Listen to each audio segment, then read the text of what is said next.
আমার প্রিয় বন্ধুরা, এই পশ্চিমবঙ্গে তথা ভারতবর্ষের প্রত্যেকটা দেশের জ্ঞানী লোকের কোনো অভাব নেই। প্রত্যেকেই জ্ঞানগর্ভ মানুষ, প্রত্যেকের জ্ঞান অপরিসীম, আর প্রত্যেকের দূরদর্শিতা অনেক দূর অব্দি গেছে, একদম পৃথিবী ছাড়িয়ে চন্দ্রলোকে পৌঁছে গেছে। দেখো, যদি সঠিক জ্ঞান না থাকে, যদি জ্ঞান ঠিক মতো ঠিক জায়গায় না দিতে পারো, তাহলে তোমরা বড় মানুষ হবে কি করে, মহামানুষ হবে কি করে, এমএলএ হবে কি করে, এমপি হবে কি করে, আর মন্ত্রী বা হবে কি করে?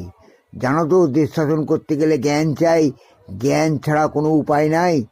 কিন্তু পাড়ার লোকেরা, পাড়ার বন্ধু বান্ধবরা, তোমার যত উটকো বন্ধু আছে, তারা তোমাকে এমন জ্ঞান দেবে যে তুমি ছেলে হলে কি হবে, তোমার পেট হয়ে যাবে, তোমার ভুঁড়ি উঁচু হয়ে যাবে, তোমার ভুঁড়ি উঁচু হওয়ার পর তোমার বিচি বড় হয়ে যাবে, বিচি বড় হয়ে যাওয়ার পর তোমার পোঁত দিয়ে বাস্ট করে বাচ্চা বেরোবে।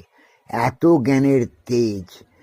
জ্ঞান একমাত্র মিথ্যে কথাতেই হয়। সঠিক জ্ঞান কজনের আছে? যত মিথ্যে কথা বলতে পারবে তুমি, তত লোকের কাছে সম্মান পাবে, লোকের কাছে বিখ্যাত হয়ে যাবে। প্রত্যেকটা লোকের কাছে তুমি একজন সত্যিকারের দূরদর্শিতা সম্পন্ন মানুষ হয়ে যাবে, মহাপুরুষ হয়ে যাবে, তোমার দাম প্রচুর বাড়বে।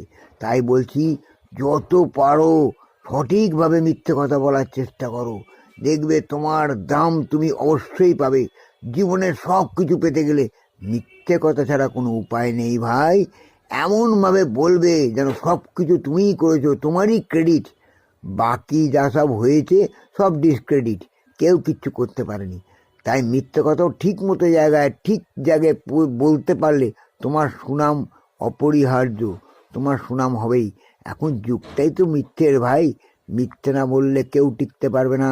আর যত মিথ্যে কথা বলবে দাঁত কেলিয়ে কেলিয়ে, ততই তোমার নাম বাড়বে, যশ বাড়বে, খ্যাতি বাড়বে, এবং তোমার প্রসারও বাড়বে, প্রচারও বাড়বে, তুমি বিখ্যাত হতে বাধ্য। যে কথাটা বললাম খাঁটি সত্য কথা। তাই এখন থেকে মিথ্যে কথা বলা প্র্যাকটিস করো, এমনভাবে গুছিয়ে মিথ্যে কথা বলা প্র্যাকটিস করো যাতে তুমি বিখ্যাত হয়ে যাও। বুঝলে বন্ধুরা, এটাই একমাত্র কলিযুগের শ্রেষ্ঠ কথা।